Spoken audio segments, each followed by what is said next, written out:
नमस्ते, हजुरहरूलाई हाम्रो चुलामा स्वागत छ। आज चाहिँ मैले गहुँको पिठोको गिलो रोटीको रेसिपी लिएर आएको छु। यसरी बनाएको रोटी चाहिँ खानलाई पनि असाध्यै मिठो हुन्छ। बुढाबुढी केटाकेटीलाई पनि खाजा खाँदाखेरि स्वास्थ्यको लागि एकदम हेल्दी पनि हुन्छ। अब सुरुमा त मैले एउटा बाउल लिएको छु। त्यस पछाडिमा आटा आफूलाई आवश्यकता अनुसार लिनुहोला। आटा चाहिँ त्यसपछि ज्वानो लिएको छु। ज्वानोले चाहिँ मिठो पनि हुन्छ, पेटलाई पनि सन्चो गराउँछ। यसरी माडेर राख्दैछु आधी चम्चा जति। यो चाहिँ काल्पी मिश्री हो, धागो मिश्री मैले पिसेर राखेको 1 चम्चा। हजुरहरूले चिनी राख्दा पनि हुन्छ। अब नुन, थोरै नुन राख्दाखेरि चाहिँ असाध्यै मिठो हुन्छ। यसरी नुनिलो गुलियो स्वादिलो हुन्छ। अब पानी राख्दै हामीले मुस्नुपर्छ। अब गुलियो भन्दा केटाकेटीहरूले नि मन पराएर खानुहुन्छ। अब गिलो रोटी पोल्ने हो, पानी चाहिँ निकै राख्नुपर्छ हामीले मुस्दाखेरि।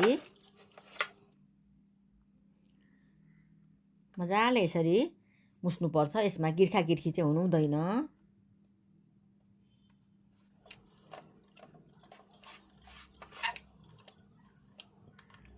अब यो रोटी चाहिँ हामीले अब बिस्कुट चाउचाउहरू खानुभन्दा यसरी दिउँसो बनाएर बच्चाहरूलाई, बुढाबुढीहरूलाई, आफैलाई सबैले खाँदा असाध्यै राम्रो हेल्दी हुन्छ। ल हेर्नुहोस् त, यसरी मैले डाडुले पनि यसरी खसाउँदाखेरि एकदम धारा दिने भएको छ।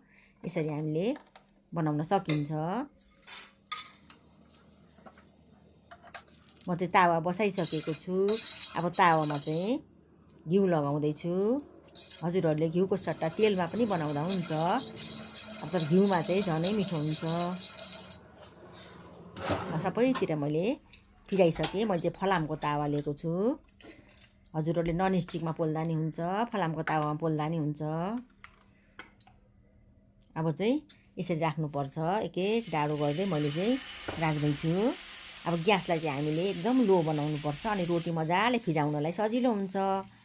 हाई भयो भने चाहिँ रोटी फेरि यसरी फिजाउँदा उक्किन्छ ठाउँ ठाउँमा।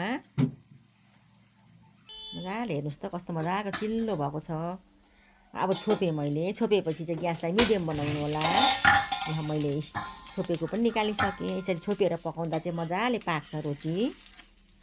ग्यासलाई हाई बनायो भने चाहिँ डढ्छ, मुनि मुनि भित्रभित्र पाक्दैन। त्यस कारणले ग्यासलाई चाहिँ हामीले चाहिँ मिडियमै बनाउनुपर्छ। यसरी मजाले अब थिच्नुपर्छ। म छोप्छु म फेरि एकछिन। छोप्दै पकाउँदा चाहिँ मजाले पाक्छ।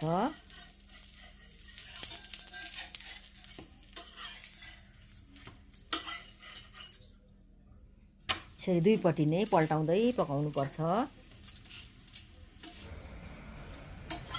अब चाहिँ नछोप्दा पनि हुन्छ। अब हजुरहरूलाई कतिको खरिएको मनपर्छ, रातो, त्यही अनुसार बनाउनु होला। बिस्तारै नै पोल्नुपर्छ। एकदम ग्यासलाई हाई बनायो भने चाहिँ डढ्छ। त्यस कारणले गर्दा मैले चाहिँ मिडियमै बनाएर पोलेको छु।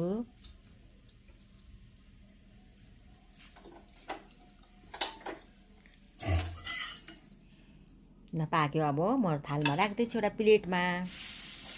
अब मैले अर्को पनि राखिसकेको छु रोटी।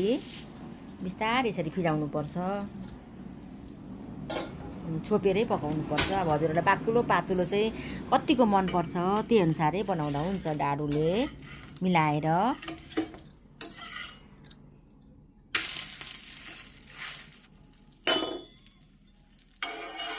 घिउ अलिअलि लगाएको छु फेरि मैले बाहिरबाट।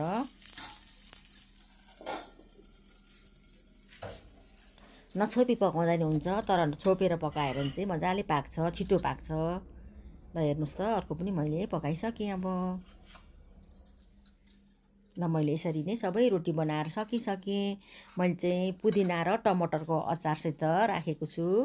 हजुरहरू पनि घरमा यसरी दिउँसो खाजा यसरी बनाएर खानुहोला।